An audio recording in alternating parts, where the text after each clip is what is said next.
The Forgotten Signal. Word count, 987 words. Reading time, 5 minutes. The mining station orbited a dead star in the Kravath expanse, a region of space so empty that even pirates avoided it. Commander Ilara Voss stood in the observation deck, her coffee cold in her hand, watching the faint glow of distant nebulae through the reinforced glass. The station had been her prison for 3 years now, ever since the company decided deep space mining was cheaper than defending territories closer to human worlds. She didn't mind the isolation anymore. Most of the crew had adapted to the silence, to the endless rhythm of drilling operations and cargo shipments. But tonight felt different. Tonight, the silence felt like it was listening. The alert came at 0200 hours. Ilara was halfway through another sleepless night when the comms officer, a young woman named Sari, burst into her quarters without knocking. Her face was pale, her hands shaking as she held out a datapad. "Commander, you need to see this." Ilara took the pad and scanned the data. Her heart skipped. A signal. Not random cosmic noise or equipment malfunction. A deliberate, structured transmission.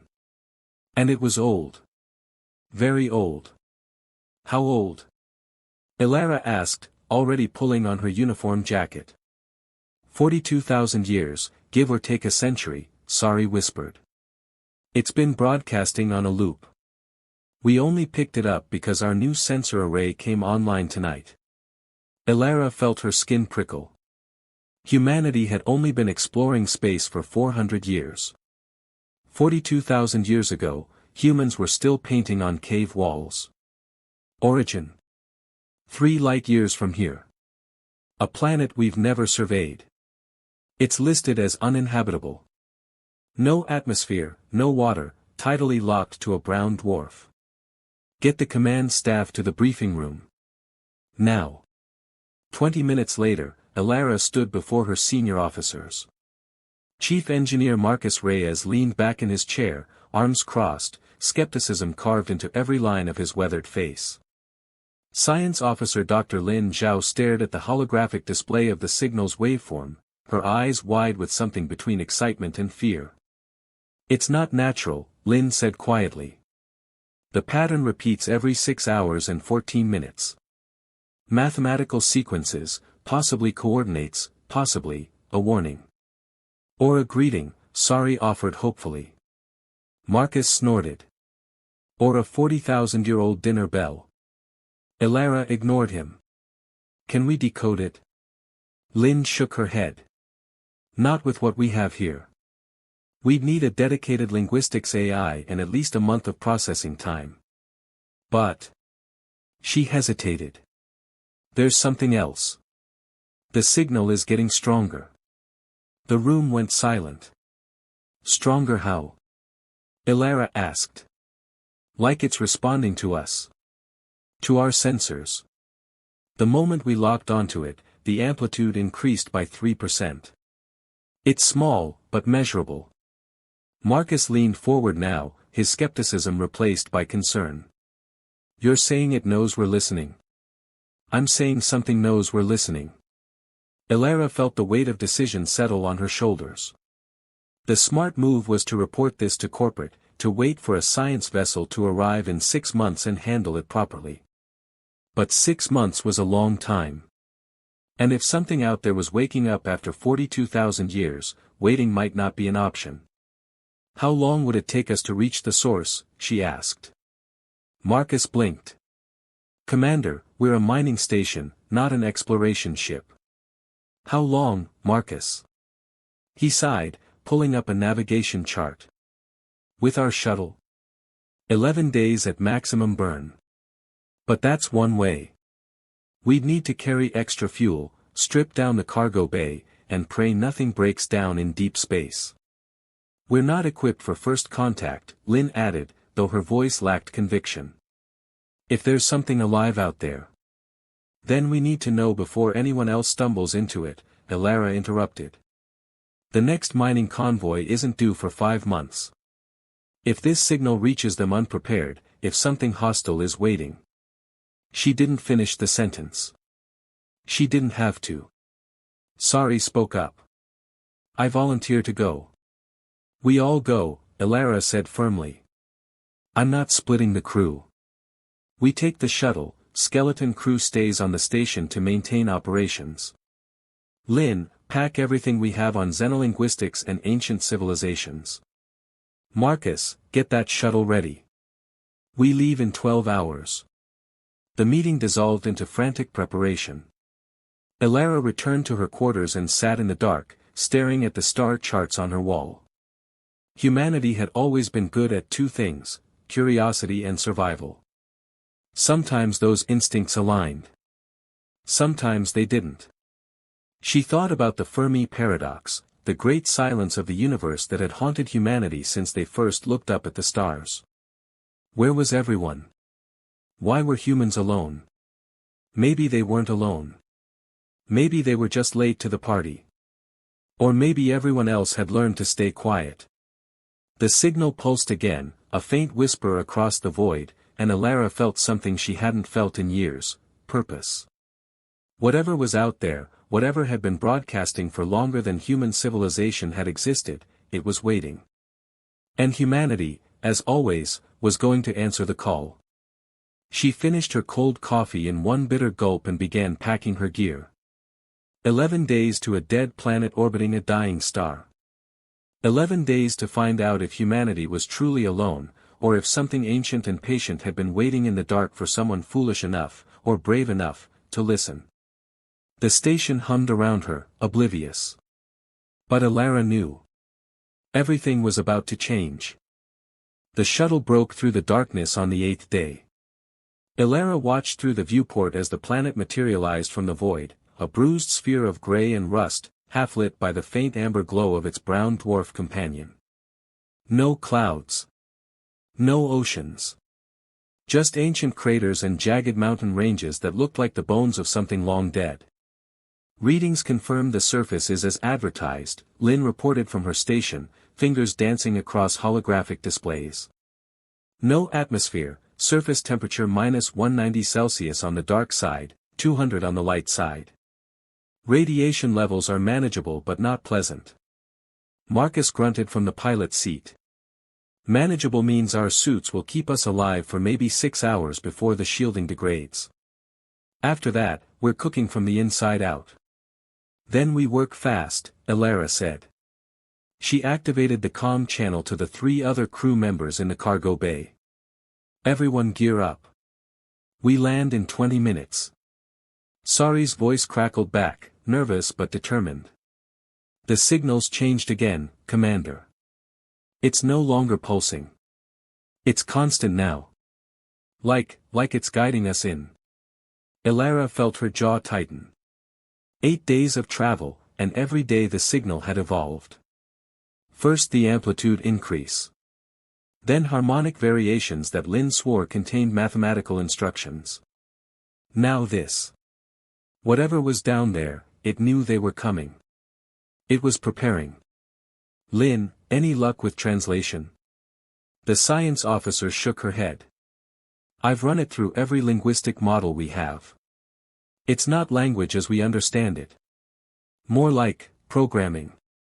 Instructions for something. But without context, I can't tell you what.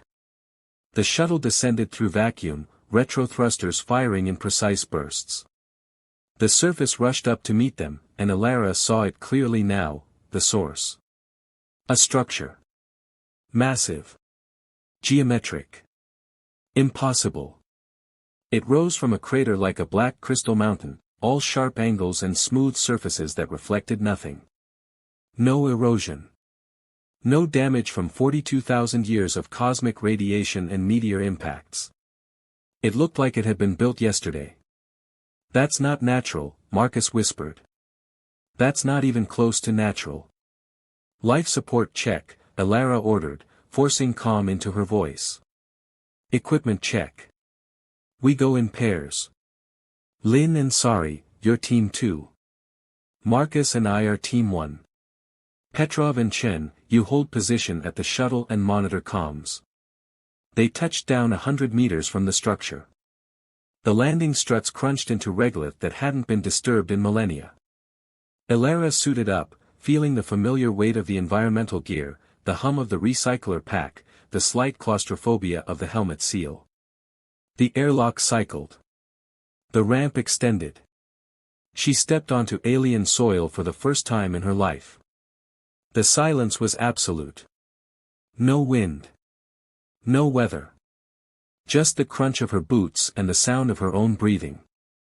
The structure loomed before them, easily 300 meters tall, its surface so black it seemed to absorb the dim light of the brown dwarf. Signals coming from inside, Lynn confirmed, her scanner held out like a divining rod. There's an entrance. 30 meters to our left. They found it quickly, a perfect archway that hadn't been visible from above. No door. No barrier. Just an opening that led into darkness. Marcus swept it with his flashlight. Could be a trap. Everything could be a trap, Elara replied. We didn't come this far to stand outside. She stepped through. The interior was impossibly vast. The walls glowed with faint bioluminescence, revealing a chamber that stretched upward into shadows. The floor was smooth, engraved with symbols that seemed to shift when Elara looked at them directly. And in the center of the room stood a pillar, crystalline and pulsing with soft blue light. My God, Lynn breathed. It's a data core. A transmission array. This whole structure is a monument. A message in physical form. Sari approached the pillar cautiously, scanner active. The signal's coming from here. But there's something else. Energy readings. Significant energy readings. This thing is active. Powered by something I can't identify. Can we access it? Elara asked. Lynn moved forward, pulling out a portable interface. I can try to establish a connection. But Commander, if this system is as old as the signal suggests, interfacing with it could trigger. Do it. Lynn hesitated, then nodded. She attached the interface to the pillar's base. The connection took hold immediately. Data flooded the portable screen, cascading in patterns too fast to follow. Lynn's eyes widened. It's responding. Adapting to our language protocols. It's learning English from our system. How is that even? The chamber suddenly blazed with light. Symbols appeared on every wall, rotating, rearranging, forming words. English words. Welcome. Elara's heart hammered. Who are you? The symbols shifted. We are the archivists. We are the watchers. We are the last. Last of what? Lynn asked, her voice shaking. The last of the first. We have waited. We have watched. We have recorded. Marcus stepped closer to Elara. Commander, I don't like this. Why have you waited? Elara asked the walls. Why this signal? To warn. To teach. To prepare. Prepare for what? The symbols froze. Then reformed into something that made Elara's blood run cold. A star map. Dozens of systems marked with red glyphs. And a wave moving through them. A spreading darkness that consumed everything in its path. They are coming. They have always been coming. We fell. Others fell. You will fall unless you learn. Learn what? Elara demanded. How to survive what hunts in the dark. We will show you. But first, you must understand the cost. The pillar's light intensified. Images flooded Elara's mind, civilizations rising and falling, planets burning, fleets of impossible ships moving through space like locusts, devouring everything. And then silence. Always silence. She staggered backward, gasping. Lynn caught her. Commander. Are you all right? Elara looked at the pillar, at the map still glowing on the walls, at the advancing darkness. Humanity thought it was alone. But it wasn't. It was just the next in line. We need to get this data back to Earth, she whispered. All of it. Everything this archive has. Because whatever killed them is coming for us too. The walls pulsed. Then we begin your education. Time is short. They have already noticed your signal. Elara felt ice in her veins. What signal? Yours. Humanity broadcasts into the void. You have been calling them for decades. Marcus cursed. The radio signals. Television. All our transmissions into space. We rang the dinner bell, Sari whispered. The chamber trembled.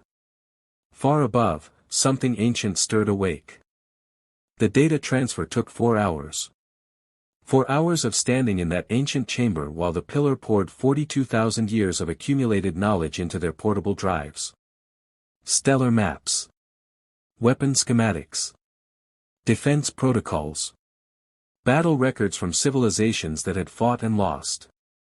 And everywhere, in every record, the same enemy, the Devourers. They had no true form. They were machines, or perhaps something that had once been alive and had transcended biology so completely that the distinction no longer mattered. They moved through the galaxy in cycles, dormant for millennia, awakening when they detected the electromagnetic signatures of emerging technological civilizations. Then they came. Then they fed. 17 species had fallen before the archivists.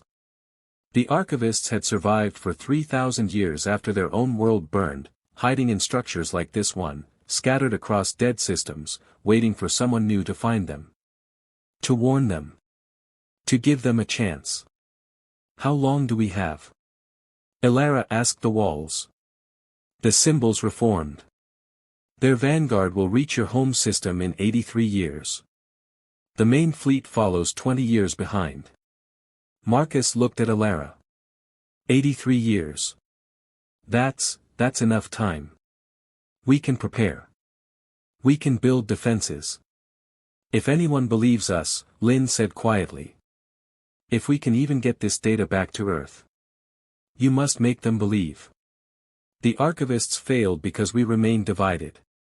17 species fell because they could not unite.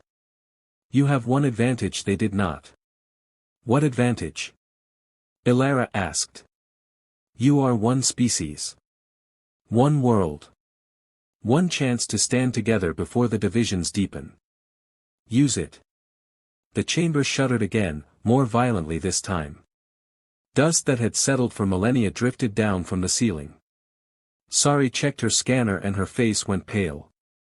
Commander, I'm reading multiple energy signatures. Large ones. Approaching from orbit. What kind of signatures? Marcus demanded.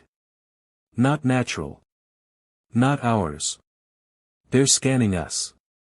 Active sensors. They know we're here. Elara's mind raced. The Devourers. Already. But that didn't make sense. The archive said 83 years. Unless. Scouts, she whispered. They send scouts ahead of the main force. Correct. They monitor their prey. Assess threats. You have been detected. Can we fight them? Marcus asked. Not yet. You lack the technology. You lack the unity. But you have time. We have given you the knowledge. Now you must give yourselves the will. We need to leave, Elara ordered. Now. Everyone back to the shuttle. They ran. The structure shook as something massive descended from orbit. Through the archway, Elara saw the sky darken, saw shapes moving against the stars. Ships. Sleek. Predatory. They moved like living things, circling, analyzing. The crew scrambled up the shuttle ramp. Marcus fired the engines before the airlock fully sealed. The thrusters screamed as they lifted off, regolith spraying in all directions. 3 bogies breaking formation, Chen reported from sensors. They're pursuing. How fast can this thing go? Elara asked. You don't want to know, Marcus replied, pushing the throttle to maximum. The shuttle groaned. We weren't built for combat. Then we improvise. Elara moved to the weapons console. The shuttle had mining lasers. Designed to cut through asteroids, not fight alien ships. But they were all she had. The first scout closed to firing range. A beam of crimson energy lanced past the shuttle, missing by meters. Marcus rolled hard, compensating, swearing continuously. Elara aimed and fired. The mining laser caught the scout's wing. Metal vaporized. The ship tumbled, losing control, spiraling back toward the planet's surface. One down, she breathed. Two more incoming. Sari shouted. They came from different angles, coordinated, intelligent. Marcus pushed the shuttle into a dive, then pulled up hard enough that Elara's vision grayed. Another energy beam sliced through the space they just occupied. Lynn worked frantically at her station. I'm broadcasting the archive data on all frequencies. If we don't make it, maybe someone will pick it up. Maybe it'll reach Earth eventually. We're making it, Elara said firmly. She fired again, forcing one scout to break off. We didn't come this far to die now. But the scouts were adapting. Learning. They split up, forcing Marcus to choose which threat to evade. The shuttle's hull screamed as another beam grazed their starboard side. Alarms blared. Systems failed. Hull breach in cargo bay. Chen reported. Sealing bulkheads. They were losing. Elara knew it. The scouts were faster, better armed, designed for this. The shuttle was just a mining transport with delusions of grandeur. Then the brown dwarf flared. A massive solar eruption, perfectly timed, perfectly positioned. The electromagnetic pulse washed over the scouts. Their ships flickered, systems momentarily disrupted. It was only a few seconds. But a few seconds was enough.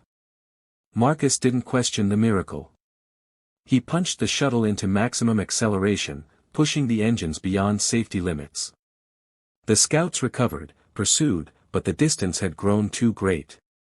The shuttle crossed the gravity threshold and engaged the jump drive. Space twisted. Stars blurred. And then they were gone, racing back toward human territory.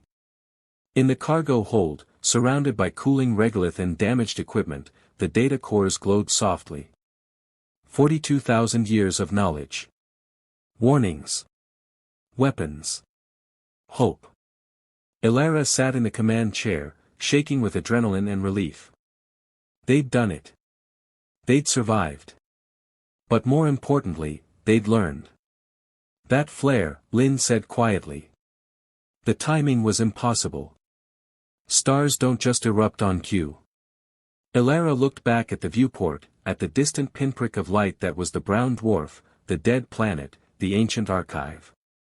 She thought about the archivists, waiting in the dark for 42,000 years.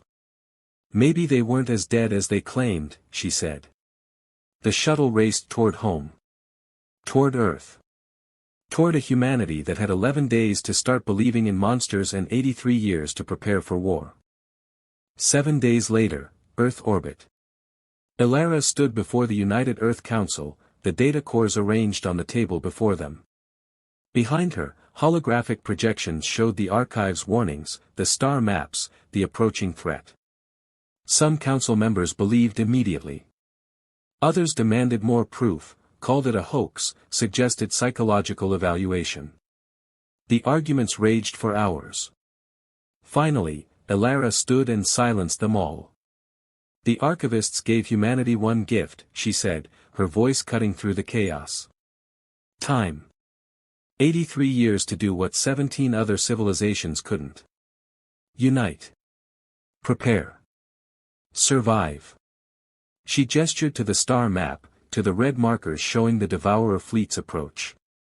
We're not alone in the universe. We never were. And now we know what's coming. The question isn't whether we believe it. The question is what we're going to do about it. She looked each council member in the eye. Because in 83 years, the Devourers will reach Earth. And they've never lost. Never. Every civilization they've encountered has fallen. Every single one. She let the silence hang. Except us. We're going to be the first. Because humans don't just survive. We adapt. We fight. We refuse to die quietly. Admiral Zhao, the military representative, leaned forward. You're proposing a complete militarization of human space. A unified command. Decades of preparation for a war that might not come.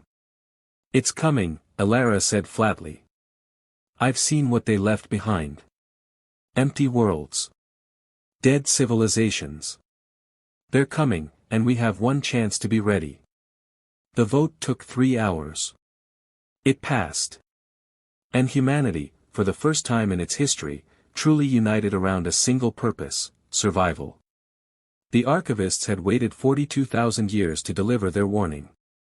In 83 years, they would see if humanity could deliver something the galaxy had never seen before. An answer written in fire and defiance. A victory against the dark.